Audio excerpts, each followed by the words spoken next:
Vector algebra में हम आपको वेक्टर अलजेब्रा पढ़ा रहे हैं। क्या पढ़ा रहे हैं?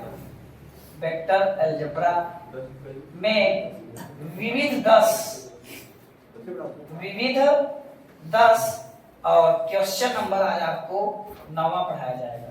विविध 10 से क्वेश्चन नंबर 9। ध्यान से देखिए। दो बिंदु सदिश। अच्छा, बिंदु सदिश का मतलब जानते हैं क्या होता है? बिंदु सदिश का मतलब होता है, ज्यादातर वो पोजीशन वेक्टर होते हैं। क्या होते हैं? बिंदु सदिश का मतलब पोजीशन वेक्टर है। वो दो बिंदु सदिश हैं, ध्यान दें। दो बिंदु सदिश, एक सदिश P है और एक सदिश Q है। ध्यान से आप देखिए, ये दो बिंदु सदिश मैं दिखा रहा हूं। एक सदिश P है और एक सदिश Q। इसकी वैल्यू दी गई है 2 vector A plus vector B और इसकी वैल्यू दी गई है vector A minus 3 vector B। ये दो बिंदु सदिश P और Q दिया गया है। को मिलाने वाली रेखा को एक संबंधित दो के अनुपात में बाह्य विभाजित करने वाले बिंदु R का स्थिति सदिश पूछा है। बाह्य विभाजित करने वाले, बच्चा बाह्य माने बाहर, बाहर कोई बिंदु R है और उसका स्थिति सदिश पूछा है। एक संबंधे दो के अनुपात में, एक संबंधे दो के अनुपात में बाह्य विभाजित करने वाले। एक संबंधे दो का मतलब हो गया कि m1 बराबर आपको 1 दिया है और m2 बराबर आपको 2 दिया है। एक संबंधे दो के अनुपात में बाह्य विभाजन। तो कर रहा है R का स्थिति सदिश बताइए। पहले देखिए, ये ओरिजिन है, ये इसकी स्थिति सदिश हो गई, ये इसकी स्थिति सदिश हो गई और ये R की स्थिति सदिश हो गई। यही OR पूछा जा रहा है। अगर इसकी स्थिति सदिश को हम R से लिखते हैं, किससे लिखते हैं? R से। तो देखिए R बराबर क्या होगा, ध्यान समझिए। P और Q दो पॉइंट हैं, इनकी स्थिति सदिशियां दी गई हैं और कोई अन्य पॉइंट R है जो PQ को बाहर विभाजित कर रहा है, बाहर दिखाया गया है और एक संबंधित दो के अनुपात में। तो m1 1 है, m2 2 है। इस R का पोजीशन वेक्टर यानी R पूछ रहा है। पोजीशन वेक्टर का मतलब ओरिजिन के सापेक्ष होता है, मूल बिंदु के सापेक्ष होता है, यही R पूछ रहा है। तो R बराबर क्या होता है? m1 दूसरा सदिश। अच्छा, दूसरा सदिश m1। अब m1 का मान 1 है, m1 का मान 1 है और दूसरा सदिश क्या है? A minus 3B, A minus 3B दूसरा सदिश। m1 का मल्टीप्लाई दूसरे सदिश में माइनस m2, m2 का मान 2 और इसका मल्टीप्लाई पहले सदिश में और बटे m1 माइनस m2, 1 माइनस 2। ये है पोजीशन वेक्टर R। बाह्य विभाजित करने वाले बिंदु R की पोजीशन को वेक्टर निकालने का तरीका। m1 इंटू बाह्य कहता है तो हम माइनस चलाते हैं और यही अंतर कहता है तो प्लस लगा देते हैं। दोनों का तरीका एक है। m1 का मल्टीप्लाई सेकंड वेक्टर में होगा, सेकंड पोजीशन में होगा और m2 का मल्टीप्लाई फर्स्ट में होगा और बाह्य कहा इसलिए माइनस चल रहा है। अब बच्चे ध्यान दें, A माइनस 3B और माइनस 2 दूनी 4A और माइनस 2B और बटे माइनस 1 आया है। माइनस 4A में से A जाएगा तो माइनस 3A और माइनस 5B और बटे माइनस 1 है। माइनस कामा ले लेंगे तो हमें मिल जाएगा 3A plus 5B, 3A plus 5B। इसको हम ऐसे लिख सकते थे 3A और प्लस 5B, इस तरीके से भी हम लिख सकते हैं। ये इसका तरीका है। फिर आगे क्या पूछा है बच्चा? आगे पूछा है कि यह दर्शाइए कि PRQ का मध्य बिंदु है। यह दर्शाइए कि PRQ का मध्य बिंदु है। P क्या है? RQ का मध्य बिंदु है। देखिए PRQ का मध्य बिंदु है। अगर उस हिसाब से देखें हम लोग, ये चित्र थोड़ा गलत बना है। P को बीच में दिखना चाहिए था, QR को किनारे किनारे होना चाहिए। तो उसमें ये कोई निर्णय की सवाल नहीं है कि इसमें चित्र सही ही हो, ये तो कल्पना की सवाल है। चित्र पे मत जाइएगा, कल्पना की बात है। चित्र जब गणित की सवाल लगाते हैं प्रमेय वाली या कोई इस टाइप की, तो कल्पना की बात होती है, यहाँ चित्र से रिलेटेड नहीं है। बस आपको दिखाना है कि P जो है RQ का मध्य बिंदु है। तो P RQ का मध्य बिंदु है, इसके लिए हम P निकालें, तो RQ का मध्य निकालेंगे। देखो R व Q का मध्य, R व Q का मध्य, तो मध्य कैसे निकलता है बच्चा? तो मध्य के लिए हमें R और Q को ऐड करके आधा कर देना है। जैसे मान लो R को हमने R से दिखाया है, मान लीजिए हम Q को दिखा देते हैं, एक नाम दे देते हैं, चलो इसको हम D नाम दे देते हैं, उसको हम D से दिखाते हैं और जोड़ के आधा करते हैं। चलो हम P को एक नाम दे देते हैं, मान लो हम P को नाम C दे देते हैं, क्या देते हैं? C, एक नाम दे दिए, पोजीशन वेक्टर का एक नाम दे दिए। इस पोजीशन वेक्टर का नाम C, इस पोजीशन वेक्टर का नाम D, इस पोजीशन वेक्टर का नाम R। कहा है P RQ का मध्य है, तो हम RQ को जोड़ के आधा करें और देखें क्या P आ रहा है। चलिए देखते हैं। R की वैल्यू अभी भी आपने पाया 3A प्लस 5B और धन D माने इसकी वैल्यू, D माने इसकी वैल्यू, तो A माइनस 3B बटे आधा कर दीजिए। जैसे हम कोऑर्डिनेट ज्योमेट्री में दो बिंदुओं का मध्य निकालते थे, x1 प्लस x2/2 करते थे या y1 प्लस y2/2 करते थे, वही कंडीशन वही फार्मूला यहाँ भी है, बस यहाँ एक बार में काम चल जाता है क्योंकि वो सदिश फॉर्मेट में होता है। तो P को RQ का मध्य दिखाना था, तो R और Q का वेक्टर जोड़ो और y2 कर दो, तो R का वेक्टर ये लिखा है और Q का वेक्टर ये लिखा है, तो 3 और 1 जुड़ेगा तो 4A हो जाएगा और 5 में 3 जाएगा तो 2B हो जाएगा, बाई 2 है, तब 2 दूनी 4A और धन B आएगा। तो यही ना हमारा P है, इसी को हमने क्या लिखाया है? C लिखाया है। तो प्रूव हो जाता है, ए बच्चा प्रूव हुआ कि P RQ का, R व Q का मध्य बिंदु है। ये प्रूव हुआ कि P जो है R व Q का क्या है? मध्य बिंदु है। क्वेश्चन नंबर 10 देखिए। अब एक समांतर चतुर्भुज है, बहुत बेहतरीन सवाल है, अच्छे से देखिए और श्योर है आपको समझ में आएगा, श्योर है आपको समझ में आएगा। बस आप लोग एक ध्यान नहीं दे रहे हैं कि हमारे चैनल को लाइक सब्सक्राइब नहीं कर रहे हैं और शेयर भी नहीं कर रहे हैं, ताकि जो बच्चे कोचिंग नहीं पढ़ पा रहे हैं या जो किसी प्रकार की समस्या से हैं वो कैसे पढ़ें, तो उनके बारे में तुम लोग नहीं सोच रहे हैं।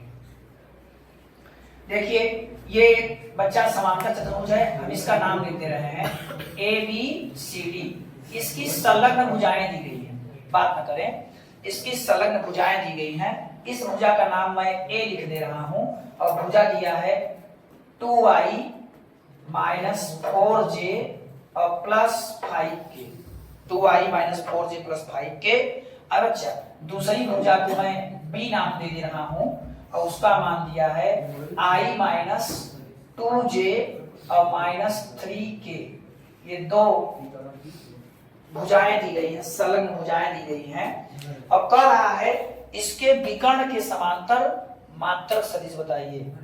विकर्ण के समांतर मात्रक सदिश, देखिए ये इसका विकर्ण है। आपको पढ़ाया गया है सदिशों के जोड़ में समांतर चतुर्भुज नियम।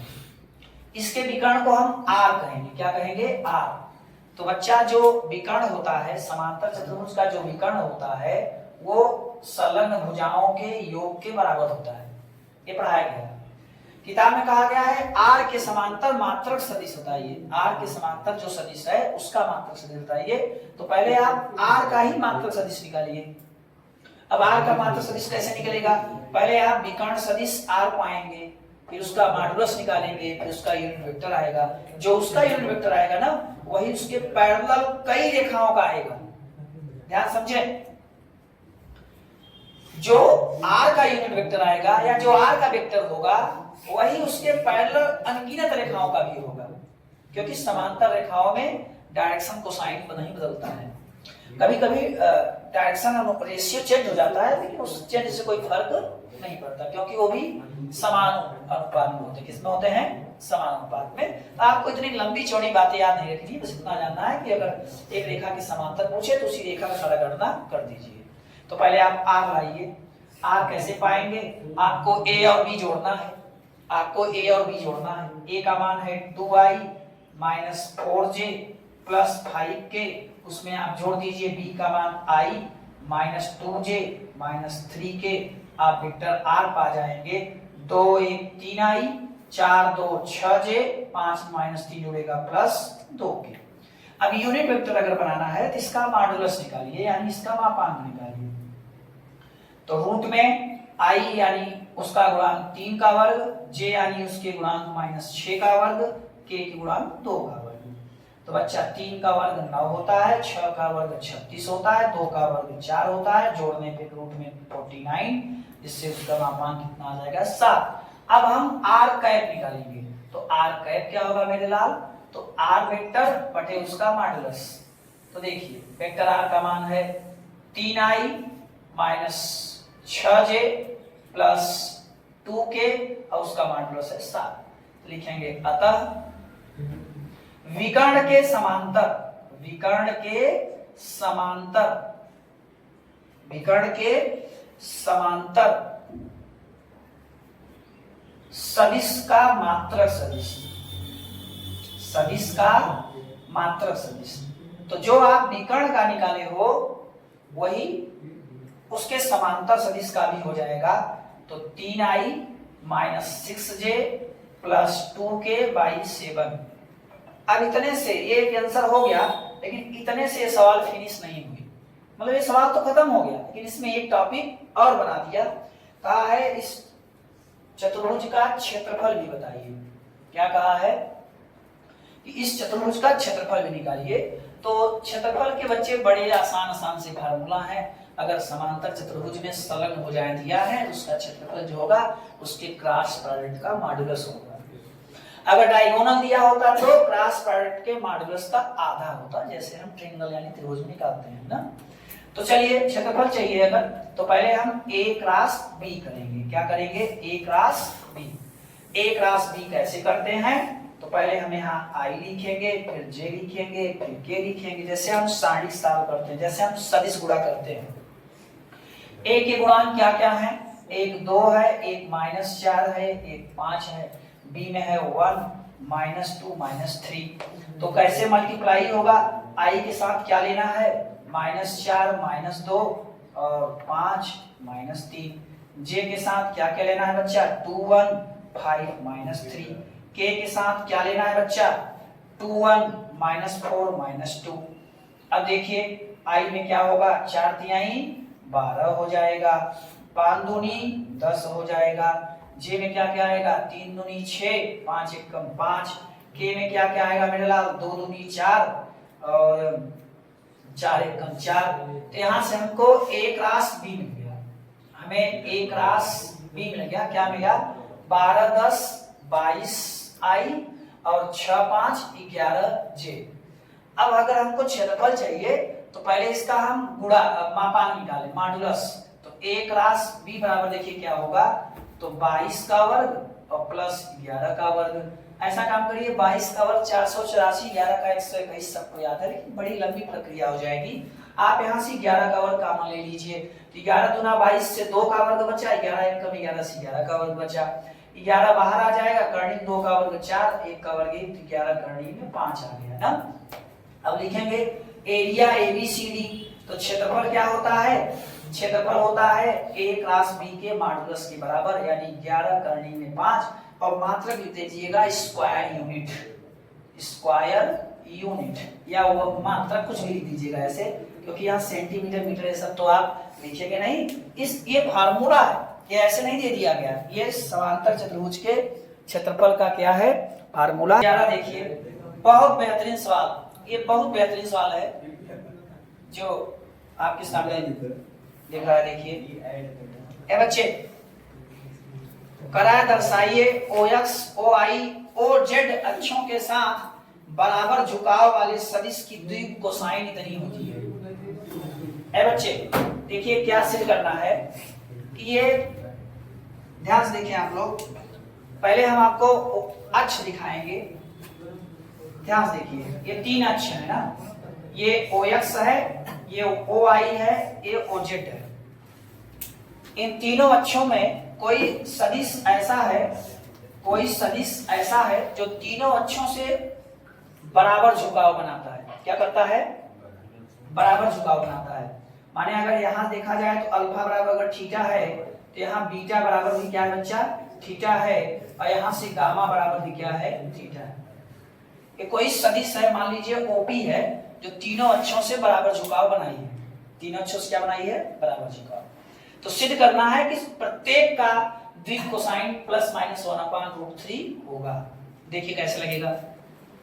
आप जानते हैं कि cos square alpha, cos square beta और कास स्क्वायर गामा, इन सदिश ओपी का x अक्ष से द्विक कोसाइन कास अल्फा होता है। सदिश ओपी जो है उसका द्विक कोसाइन क्या होगा? x के साथ कास अल्फा, y के साथ क्या होगा? कास बीटा, और z के साथ क्या होगा? कास गामा। ये कास अल्फा, कास बीटा, कास गामा जो है इनके द्विक कोसाइन है। क्या है? द्विक कोसाइन। अब इनके वर्गों का एक होता है। अब कास स्क्वायर अल्फा की जगह थीटा कर देंगे, बीटा की जगह भी थीटा कर देंगे, गामा की जगह भी थीटा कर देंगे, बराबर 1। अब ये हो जाएगा 3 कास स्क्वायर थीटा बराबर 1। यहाँ से हमें मिल जाएगा कास स्क्वायर थीटा बराबर 1/3, या यहाँ से हमको मिल जाएगा कास थीटा बराबर प्लस माइनस 1/√3। अब लिखेंगे, अतः सदिश ओपी का, सदिश ओपी का एक्स अक्ष से द्विक कोसाइन, द्विक कोसाइन एक्स अक्ष से, एक्स अक्ष के साथ द्विक कोसाइन, तो उसको हम कहते हैं कास अल्फा, और अल्फा का मान है थीटा, तो हो जाएगा प्लस माइनस 1/√3। अब ऐसे y इसके साथ द्विक कोसाइन, तो वहां लिखते हैं कास बीटा, अब बीटा भी थीटा ही है, तो कास थीटा की मान भी क्या है? 1 प्लस माइनस 1/√3। ऐसे अगर हम z अक्ष के साथ बात करें तो z अक्ष के साथ क्या होगा? कास गामा, गामा का भी मान देखो थीटा ही लिखा है, इसका भी मान यही होगा क्योंकि थीटा का मान यही आया है। अब क्या देख रहे हैं? तीनों के साथ बराबर द्विक कोसाइन आया है, यही हमें सिद्ध करना था। सवाल था कोई सदिश है तो तीनों अक्षों से बराबर झुकाव बनाती है, सिद्ध करो कि उनके द्विक कोसाइन भी बराबर होंगे और वो इतना होगा। बच्चा जानो ये सदिश है, x के साथ जो इसका डायरेक्शन कोसाइन होगा वो कास अल्फा होगा, y के साथ जो होगा वो कास बीटा होगा, z के साथ जो होगा वो कास गामा होगा। अब उनके वर्गों का योग 1 होता है, सबका झुकाव थीटा है, तीनों बराबर हैं, 3 बार हो गए, 3 पक्षांतर हुआ, वर्गमूल निकाल लिए। अब अल्फा का भी मान यही आएगा क्योंकि थीटा रखेंगे, कास बीटा का मान भी यही आएगा और कास गामा का भी मान यही आएगा। इस तरीके से हम लोग डायरेक्शन कोसाइन निकालते हैं। आप इसे अच्छे से नोट कर लीजिए।